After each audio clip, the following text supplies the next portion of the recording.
मेरे शौहर शिफाउर रहमान के लिए वोट कीजिए और इतना वोट कीजिए कि अल्लाह ताला उन्हें बहुत अच्छी वाली कामयाबी अता फरमाए। मेरे लिए नहीं तो मेरे बच्चों के लिए प्लीज़ वोट कीजिए। जज़ाकल्लाहु खैर।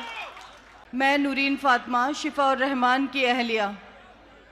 शिफाउर रहमान जो एक दहशतगर्द हैं, जो एक दंगाई हैं, ऐसा लोग कहते हैं। पिछले 5 सालों में मैंने यही अल्फाज उनके लिए सुने हैं। 5 साल मैं सब्र करती रही इस बात का कि शायद मेरे साथ कुछ इंसाफ हो जाए। चक्कर लगाते रहे हम अदालतों के, एक के बाद एक डेट, एक के बाद एक डेट। एक फिल्म का डायलॉग था लेकिन वो हमारी ज़िंदगी की हकीकत बन गया। जिस फिल्म के डायलॉग पे हम हंसा करते थे उस पर हमें अब रोना आता था कि हमें पता है एक डेट के बाद जब दूसरी डेट मिलती है तो कितनी नाउमीदी होती है।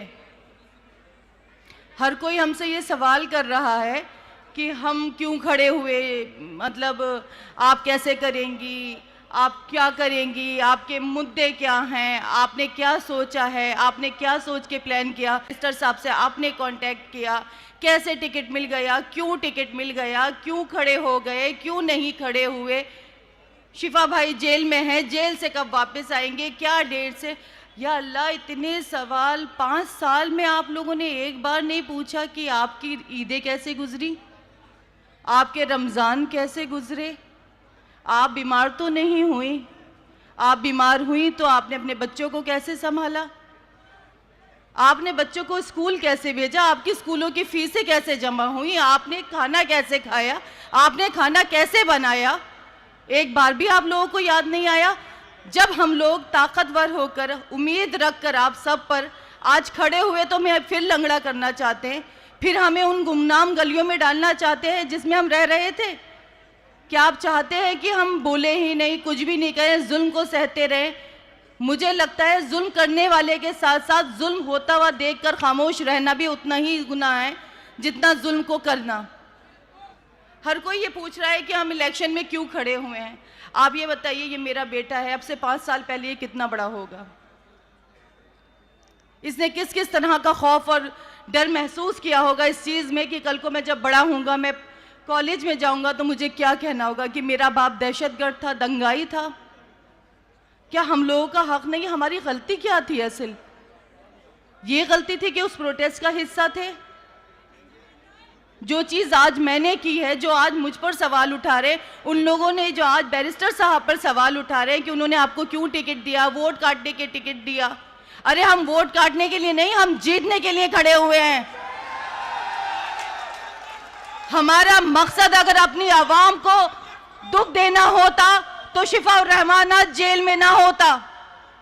कैसे आप हमारी एग्जिस्टेंस पे और हमारी सोच पे सवाल उठा सकते जबकि मेरा शौहर 5 साल से सिर्फ आप लोगों के लिए जेल में है। रोते रोते मेरे आंसू सूख गए, इंतजार करते करते उसकी माँ की आंखें सूख गई हैं। उम्मीदें हमारी ठंडी पड़ गई इस चीज के लिए कि कभी हमें इंसाफ मिलेगा। आज मैं आप लोगों के पास आई हूं, आप बताइए क्या शिफाउर रहमान गलत है? क्या शिफाउर रहमान ने कुछ गलत किया है? एक बंदा आकर बोले, एक बंदा आकर मुझे ये बताए कि शिफाउर रहमान ने उसके साथ गलत किया है। या जो आप बताएं, क्या शिफाउर रहमान के साथ जो 5 साल में हुआ क्या वो हुआ ये था? मेरे बच्चों की क्या गलती है? क्योंकि मैं तो 5 साल से सवाल कर रही हूं लेकिन जवाब ही नहीं मिल रहा। तो आप भी अगर मेरे साथ मिलके मेरे इन सवालों में शामिल होंगे तो शायद जवाब आए और आप भी कटघरे में खड़े होने से बच जाएं। आज मैं अपने बच्चे को अपने साथ सिर्फ इसीलिए लाई हूं कि मैं तो सब्र कर सकती हूँ लेकिन बच्चों की पर अब मुझसे दुख नहीं देखा जाता। ठीक है, आप खुद सोचिए, आपके भी बहन भाई होंगे, आपके भी बच्चे होंगे, भतीजा भतीजी होंगे, भांजा भांजी होंगे। आप ये बताइए इन बच्चों की क्या गलती थी? हम तो बड़े हैं, सब्र कर लेते हैं, लेकिन बच्चे तो मासूम होते हैं, उनको बहलाना बहुत मुश्किल होता है। मेरा एक बेटा इससे भी छोटा है, आज मैं उसको बुखार की हालत में छोड़कर आपके पास यहाँ वोट अपील कर रही हूँ। उसके बावजूद भी हर कोई मुझे कठेरे में खड़ा करता है कि आप क्या कर लेंगी। अरे मैं वो कर लूंगी जो आपका पिछला एमएलए नहीं कर सका।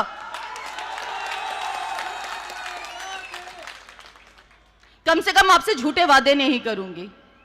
आप क्या आपकी सोचों से, आपके विचारों के साथ मिलके जैसा आप चाहेंगे इंशाल्लाह वैसा होगा। कम से कम इससे बेहतर ओखला होगा, इससे बेहतर जिंदगी होगी, उसमें एक सच्चाई और जज्बा होगा। आप भी मुतमईन होंगे और मैं भी मुतमईन होंगी अगर शिफा एमएलए होगा। आप ये सोचिए कि अभी रहमान को सिर्फ हमने इतमाद बनाया है तो बड़े बड़े दिग्गज नेता यहाँ आने लगे, क्योंकि हम लोगों ने उनको इतना इजी टू मूव कर लिया था। बीजेपी और पंजे के अलावा जब कुछ आया, वो झाड़ू के अलावा, तो देखिए लोगों में हलचल मची, बड़े बड़े दिग्गज नेता आने लगे, नहीं तो फ्री में हो जाते थे इलेक्शंस।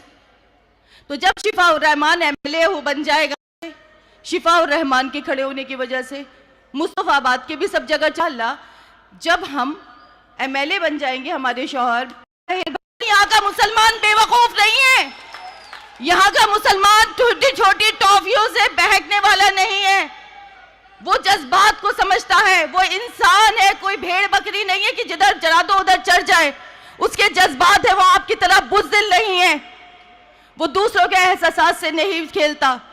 मुझे अपनी आवाम से, अपने ओखला के अपने सारे बहन भाइयों से ये उम्मीद है कि इंशाअल्लाह वो मेरी परेशानी को बिना बोले समझेंगे। मैंने अब बहुत बोल लिया, मैं आप लोगों से प्लीज़ दरख्वास्त करती हूँ, मेरे शौहर शिफा उर रहमान के लिए वोट कीजिए और इतना वोट कीजिए कि अल्लाह ताला उन्हें बहुत अच्छी वाली कामयाबी अता फरमाए।